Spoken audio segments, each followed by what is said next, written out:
Hi friends, అందరికీ నమస్కారం. ఈ వీడియో చివరి వరకు చూడండి. స్టోరీ చాలా బాగుంటుంది. నా పేరు రవి. నాకు పెళ్ళై సంవత్సరం అవుతుంది. మా ఆవిడ పండక్కి వాళ్ళ అమ్మగారింటికి వెళ్ళింది. మరోనాడు నేను మంచి నిద్రలో ఉన్నా.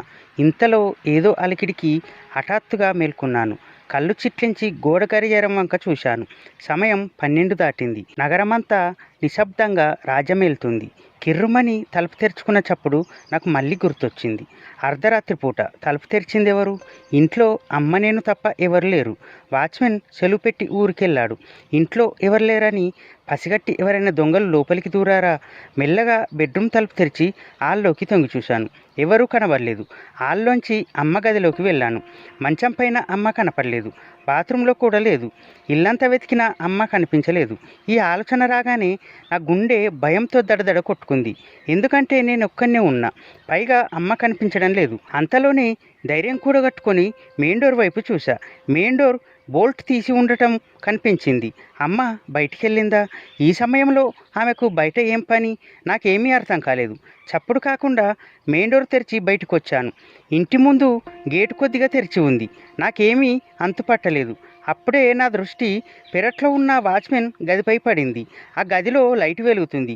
వాచ్మెన్ లేనప్పుడు అతని గదిలో లైట్ ఎందుకు వెలుగుతుంది? విషయం ఏమిటో తెలుసుకుందామని పిల్లిలా నడుస్తూ ఆ గది దగ్గరికి చేరుకున్నాను. గదిలోంచి గుసగుసలు వినిపించాయి. చెవులు రిక్కించి విన్నాను. అందులో ఒక గొంతు అమ్మది, మరో గొంతు ఎవరో పురుషుడిది.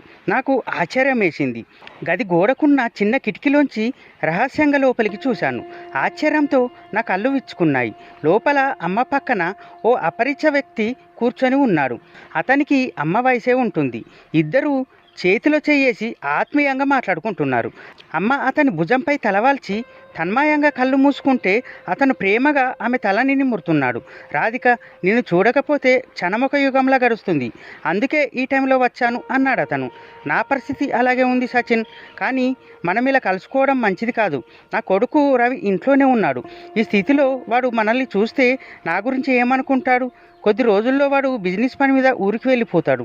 అంతవరకు ఓపిక పట్టు అంది అమ్మ. ఆ మాట విని నేను నివ్వెరబోయాను. కాళ్ళ కింద భూమి కదిలినట్టు అనిపించింది. నా తల మీద పెద్ద పిడుగు పడినట్టు అనిపించింది. అమ్మ ఇలాంటి పాడు పనులు చేస్తుందని నేను కలలో కూడా ఊహించలేదు. వెంటనే లోపలికి వెళ్ళి వారిద్దరిని చెడమడ కొట్టాలనిపించింది. కానీ బలవంతంగా నన్ను నేను నిగ్రహించుకొని అక్కడి నుంచి కదిలాను. నా గదికి చేరుకొని ఉక్రోషంతో నన్ను నేను పారేసుకున్నట్టు మంచంపై పడ్డాను. అమ్మ మీద కోపంతో నాకు నా మనసంతా పిత్రపోయింది.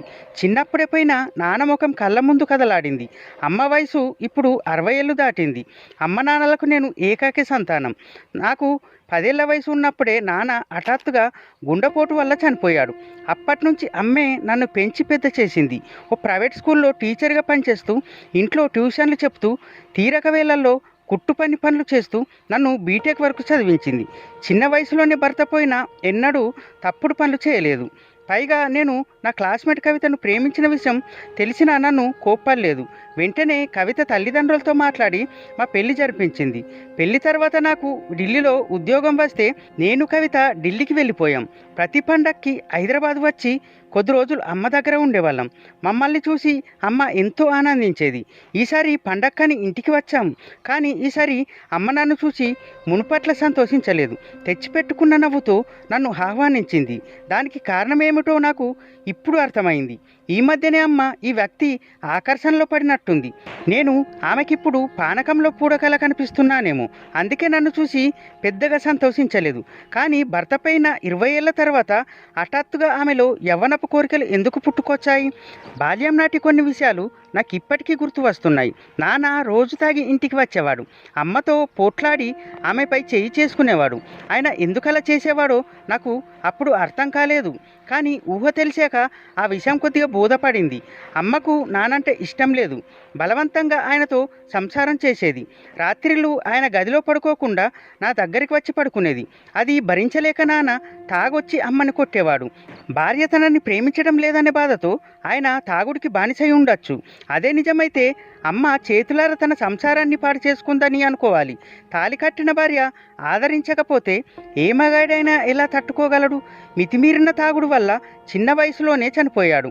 నాన్న చావుకి పటోక్షంగా అమ్మే కారణమని నాకు ఇప్పుడు అనిపిస్తుంది. అమ్మ లోపలికి వచ్చి తలుపు మూసిన చప్పుడు లీలగా వినిపించడంతో నేను ఆలోచనల నుంచి తేరుకున్నాను. ఆ వ్యక్తి వెళ్ళిపోయినట్టున్నాడు. నేను ఇక ఆలోచనలు కట్టిపెట్టి నిద్రపోవటానికి ప్రయత్నించాను. కాసేపటి తర్వాత నిద్ర పట్టిన రాత్రంతా పీడకలలతో ప్రశాంతంగా నిద్రపోలేకపోయాను. ఉదయం లేచాక తలంతా భారంగా అనిపించింది. మరొకరితో పంచుకుంటే తప్ప నాలోని ఆ భారం తగ్గదేమో అనిపించింది. మొదట అమ్మనే నిలదీయాలనిపించింది, కానీ ఆమెతో మాట్లాడడానికి నోరు పోయట్లేదు. తర్వాత మా ఆవిడకి ఫోన్ చేసి అమ్మ నిర్వాకం చెప్పాలనిపించింది, కానీ అలా చెప్తే ఆమె దృష్టిలో నేను చులకనైపోతానని భయం వేసింది. ఇక నాకున్న ఒకే ఒక స్నేహితుడు సతీష్. నా బాధని వాడితో చెప్పుకోవాలనిపించింది. అయిష్టంగానే టిఫిన్ ముగించి సతీష్ ఇంటికి వెళ్ళొస్తానని అమ్మకి చెప్పి ఇంట్లో నుంచి బయటపడ్డాను. బైక్ ఎక్కి స్నేహితుడింటికి చేరుకున్నాను. ఫోన్ చేయకుండా వచ్చిన నన్ను చూసి సతీష్ ఆశ్చర్యపోయాడు. నేను దిగులుగా ఉండడం చూసి నన్ను ఏకాంతంలోకి తీసుకెళ్ళి విషయమేమిట్రా అని ఆరా తీశాడు. రాత్రి నేను చూసిందంతా వాడికి చెప్పేశాను. సతీష్ నా వైపు నమ్మలేనట్టు చూశాడు. కాసేపు మౌనంగా ఉండి, మీ అమ్మ గురించి నాకు బాగా తెలుసురా. ఆవిడ నిప్పులాంటిది. పరాయి మగాళ్ళ వైపు కన్నెత్తి చూడదు. ఆమె అలా చేసిందంటే నేను నమ్మలేకపోతున్నాను అన్నాడు. ఇంకెవరైనా ఈ విషయం చెప్తే నేను కూడా నమ్మేవాణ్ణి కాను అని అన్నాడు. కానీ జరిగిందంతా నేను కల్లారా చూశాను. అమ్మ ఆ వ్యక్తితో ఎంత చనువుగా ఉందంటే నాన్న బతుకున్నప్పుడు ఆయనతో కూడా అంత చనువుగా ఉండటం నేను చూడలేదు. నేను చందాసించేవాడిని కాను. భర్త పోయిన కోరికల్ని చంపుకొని బతకాలని నేను చెప్పటం లేదు. కానీ మనిషికి నైతిక విలువలు, కుటుంబ గర్వం కూడా ముఖ్యం కదా. నాన్న పోయినప్పుడే అమ్మ మరో పెళ్లి చేసుకోకుండా కాలం గడిపింది. ఇప్పుడు ఈ ముసల్తనంలో ఎందుకు ఇలాంటి పాడు పనులు చేస్తుందో నాకు అర్థం కావటం లేదని ఉక్రోషంగా అన్నాను. నా ఆవేశం చూసి నా స్నేహితుడు నా దగ్గరికి వచ్చి నా భుజంపై చేసి, చూడు రవి, మీ అమ్మ చిన్నపిల్ల కాదు. ఆవిడ అనుభవంతా ఉండదు నీ వయసు. అందువల్ల నువ్వు తొందరపడి మీ అమ్మను నిలదీయకు. ఇలాంటి సున్నితమైన విషయాల్లో తల్లిని కన్న కొడుకే మందలిస్తే ఆ తల్లి మనోభావాలు ఎలా ఉంటాయో చెప్పడం కష్టం. అవమాన భారంతో ఆమె ఏ అఘాయిత్యానికైనా పాల్పడవచ్చు. అందువల్ల కొద్ది రోజులు ఓపిక పట్టు. అయినా మీ అమ్మ చని కావేశంలో తప్పు చేసే బలహీన మనస్కురాలు కాదు. దీని వెనుక మర్మమేమిటో తెలిసే వరకు మీ అమ్మతో ఈ విషయం గురించి మాట్లాడకు అన్నాడు. స్నేహితుడి మాటలకు నేను మౌనంగా తలూపాను. కానీ నా మనసులో అలజడి తగ్గలేదు. తర్వాత అమ్మ నుంచి ఫోన్ వచ్చింది, భోజనానికి రమ్మని. నాకు ఇంటికి వెళ్ళబుద్ధి కాలేదు. ఓ ఫంక్షన్కి వెళ్తున్నానని భోజనానికి రాలేనని తప్పించుకున్నాను. తర్వాత సతీషు బలవంతం చేస్తే ఆ ఇంట్లోనే 4 ముద్దలు తిని భోజనం అయిందనిపించాను. సాయంత్రం 4 గంటలకు నా స్నేహితుడి వద్ద సెలవు తీసుకొని ఇంటికి బయలుదేరాను. బైకు ఎక్కి త్వరగా ఇంటికి చేరుకోవడం ఇష్టం లేక కాలినడకన ఇంటి దారి పట్టాను. దారిలో నా ఆలోచనలన్నీ అమ్మ గురించే. అమ్మ ఎందుకలా పెడదారి పట్టింది? రేపు నాకు పిల్లలు పుడితే తను అమ్మమ్మ అవుతుంది. మనమల్ని చూసి ఆనందించాల్సిన ఈ పెద్ద వయసులో ఆమెలో యవ్వనపు కోరికలు ఎందుకు రగులుకున్నాయి? కుటుంబ ప్రతిష్ట మంటగలుస్తుందనే స్పృహ కూడా లేనంతగా ఆమెకు కోరికల మైకం కమ్మిందా? ఆమెకు జ్ఞానోదయం కలగాలంటే ఏం చేయాలి? ఇలాంటి ఆలోచనలతో నా తల వేడెక్కిపోయింది. పావుగంట నడిచాక దారిలో ఓ పబ్లిక్ పార్క్ కనిపించింది. ఆ పార్క్లోంచి అప్పుడే బయటకు వచ్చిన ఓ వ్యక్తిని చూసి ఉలిక్కిపడ్డాను. అతన్ని చూడగానే గుర్తుపట్టాను. రాత్రి అమ్మ దగ్గరికి వచ్చిన వ్యక్తి అతనే. అతని రూపం నా కళ్ళలోనే బాగా ముద్రపడిపోయింది. అతను నన్ను చూడలేదు. తన మానాన తను నడుస్తూ వెళ్తున్నాడు. నా ప్రమేయం లేకుండానే నేను అతన్ని అనుసరించసాగాను. కాసేపు నడిచాక అతను ఓ కాలిన్లోకి ప్రవేశించాడు. అక్కడ ఓ ఇంటి దగ్గర ఆగాడు. ఇంటి పక్కన ఉన్న మెట్లెక్కి మేడపైకి వెళ్ళిపోయాడు. నేను తటపటాయిస్తూ కాసేపు అక్కడ నిలబడిపోయాను. తర్వాత ధైర్యం చేసి మెట్లెక్కి పైకి చేరుకున్నాను.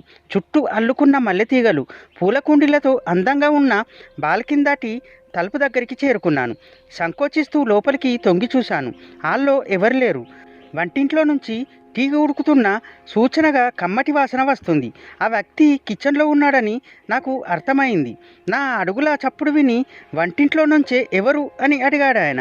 నాకేం మాట్లాడాలో తెలియక నేను అంటూ ఆగిపోయాను. తర్వాత ఏం చెప్పాలో తోచలేదు. నేను అనేది మీ పేరా చక్కటి పేరు. ఆ సోఫాలో కూర్చోండి నేనుగారు, 2 నిమిషాల్లో వస్తాను అన్నాడాయన నవ్వుతూ. నేను నవ్వలేదు.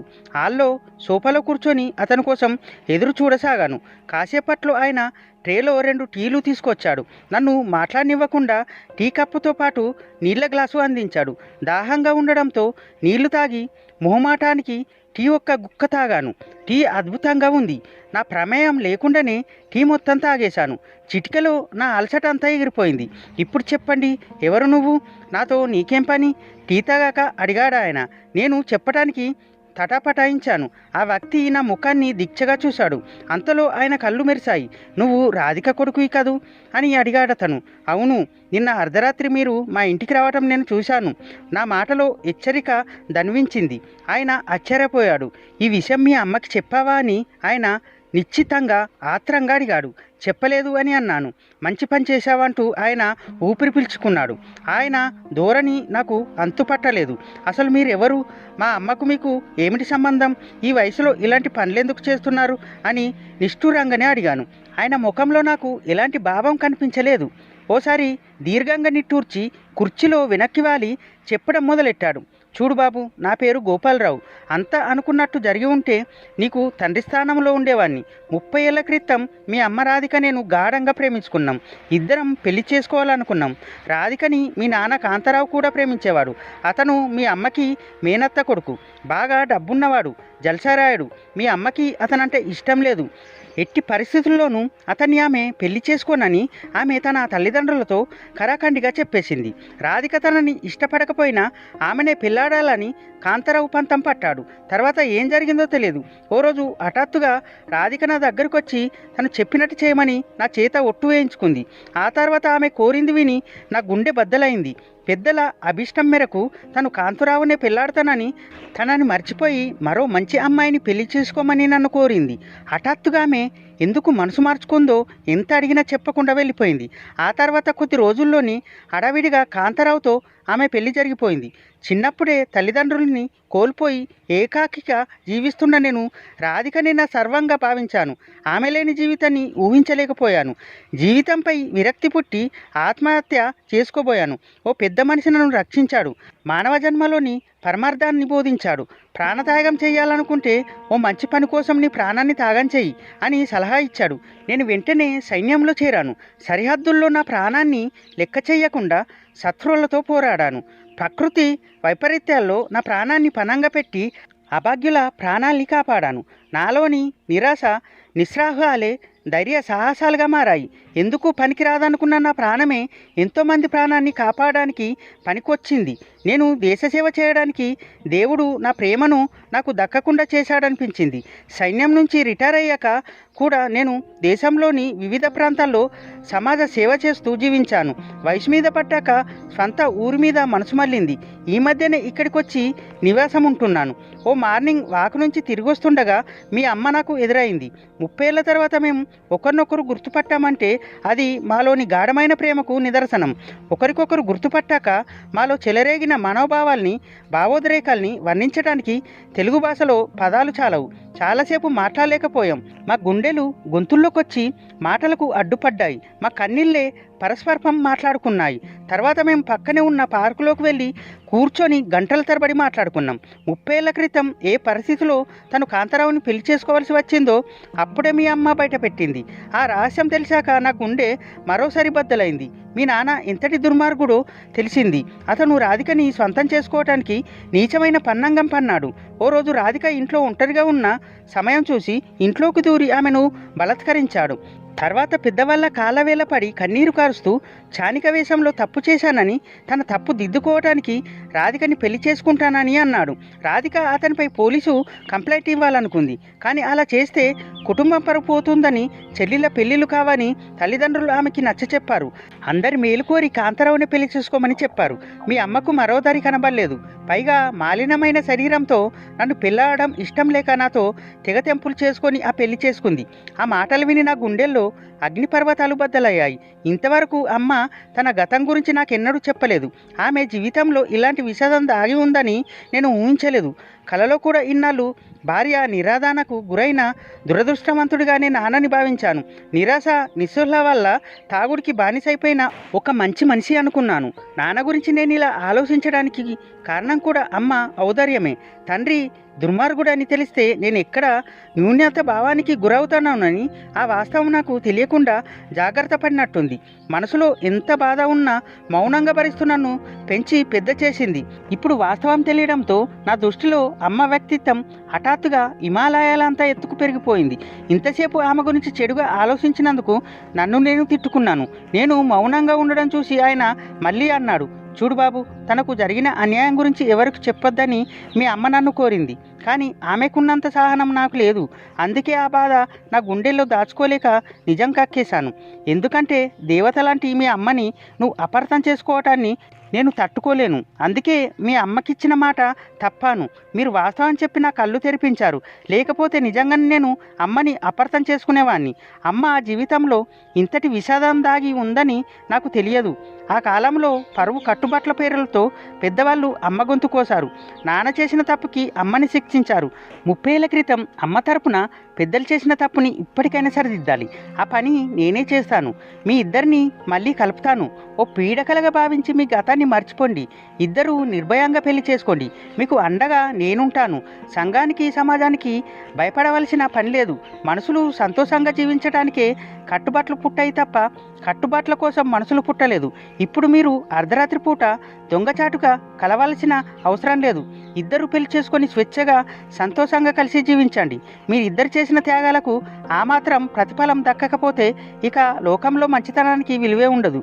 దృఢ విశ్వాసంతో అన్నాను. నా మాటలు విని ఆయన ముఖం సంతోషంతో వికసించింది. నువ్వు అచ్చం మీ అమ్మ పోలికే. మీ అమ్మలాగే నీది కూడా పెద్ద మనసు అన్నాడు ఆనందంగా. మీరేమీ అనుకోకపోతే నాదొక చిన్న కోరిక. తండ్రి అనిపించుకోవటానికి రక్త సంబంధమే ఉండనక్కర్లేదు. రక్తబంధం కన్నా మానవత బంధమే గొప్పది. నేను మీ కడుపున పుట్టకపోయినా మీరే నా తండ్రి అనిపిస్తుంది. అలాగే పిలవాలనిపిస్తుంది. మిమ్మల్ని నాన్న అని పిలవమంటారా అని అడిగాను. నా మాటలు విని ఆయన కళ్ళలోంచి జలజల కన్నీళ్లు కారాయి. అంతకన్నా భాగ్యం నాకు ఇంకేముంది అంటూ చేతులు పట్టుకొని చిన్న పిల్లాడిలా విలపించాడు. ఊరుకోనానా, ఇక నీకు అమ్మకు కష్టాలుండవు. ఇన్నాళ్ళు మీరు కోల్పోయిన జీవితాన్ని దేవుడు మీకు తిరిగిచ్చాడు. ప్రేమకు వయసు అడ్డంకి కాదు. గడిచిపోయిన కాలం మళ్ళీ వెనక్కి వస్తుంది. మీకోసం వసంతం తిరిగొస్తుంది. ఆయన భుజం పట్టుకొని ధైర్యం చెప్తూ ఉద్వేగంగా పలికాను. శుభం.